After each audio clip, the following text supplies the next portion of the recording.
workouts. First off, give us a review and also what you have. I had the bloomin' onion to start. It was pretty good, pretty solid. That's what I've heard a lot since I've gotten here. Is you got to try the bloomin' onion.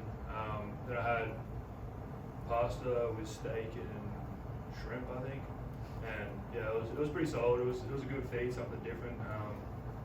I'll give it a solid like 7.5, 8 out of 10. So. Mike, What was your reaction when Will said he's coming back for a 5th year? Just how excited are you to be back with him? I was very excited. It was after the bowl game, and I was over in California with a couple of my buddies, road tripping up the coast, and I went on Instagram, and he didn't tell me, and then I was reading, I just thought of the declaration, and then they said he's coming back, and I smiled and gave him a call straight away and called it out. So. in the back with Nick Alvarez. Long snappers are a kind of forgotten part of the special teams unit. It's kind of, what's it like being around Neil? And seems like on social media he's a bit of a fun character, but kind of what's it like with him in the room? Yeah, I love Neil. He's a great kid. We've worked together since I've been here, so having him around, he's always cracking jokes, making them not as serious. In times we can do that, and it makes my job a lot easier when he's snapping well, which he always is.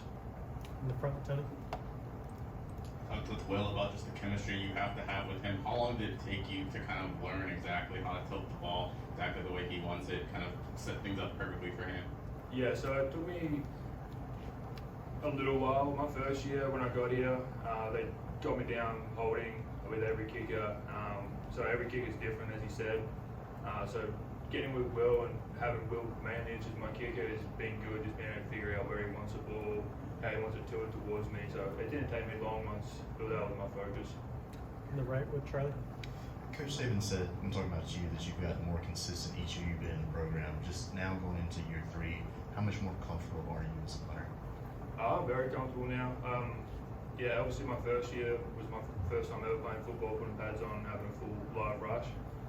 So I was pretty nervous back there, standing there. I didn't know what to expect really, still didn't really know how to read the rush or anything.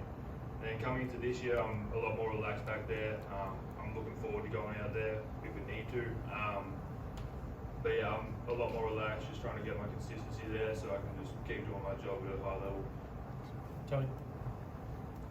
When you're going into a kick with Will, do you say anything to him, or is it one of those things where you make sure you don't say anything?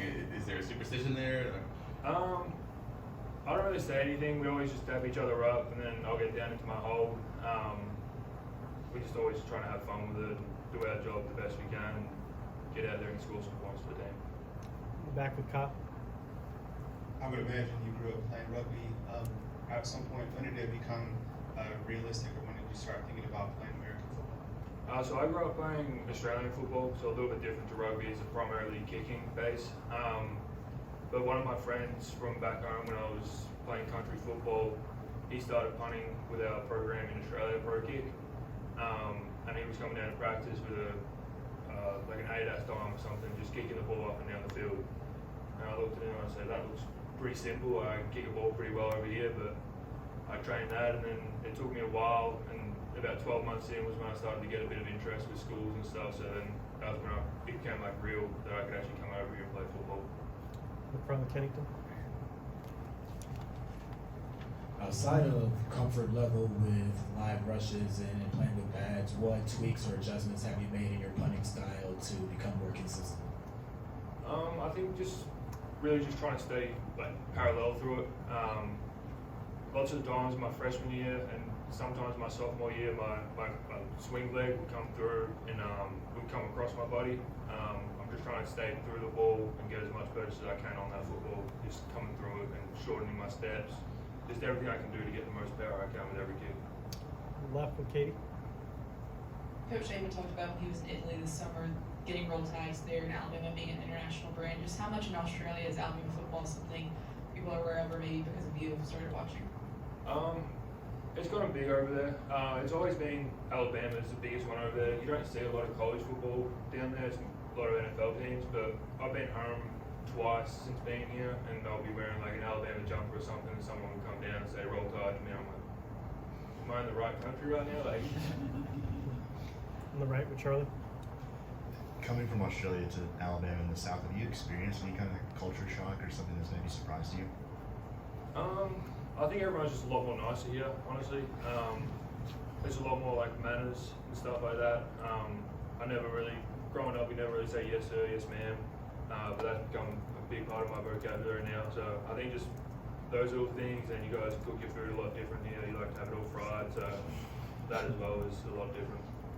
Cody. There's been a couple other international players and other offensive linemen from Finland, picked up a commitment from a linebacker coming from Germany. Is that kind of cool to see recruiting efforts throughout college football, but especially here at Alabama, kind of go on beyond the borders and find international players like that? Yeah, it's always cool because I came in. It was me and Mechie. He was from Canada, so he was like he sort of like talked to me when I first got here and sort of like showed me how to work around all the international stuff you have to worry about. And then now with Olas here, I'm sort of doing the same thing with him, and it's always nice to hear a different accent instead of an American one sometimes. Anything else? Last word, Tony. You talked about your punting form, technique and stuff. How often do you campaign with Nick Saban to kind of maybe let you go into some of those Australian football kicks? And is that? We have that in our package, so we can do. I'm pretty versatile with what I can do. I can pretty much do any kick you want me to, but at the end of the day, it's the head coach's call. Obviously, I've done a few rugby kicks in my career, so see if we can do some more this year, or if we stay more on the block, but we don't know yet. Thanks, James.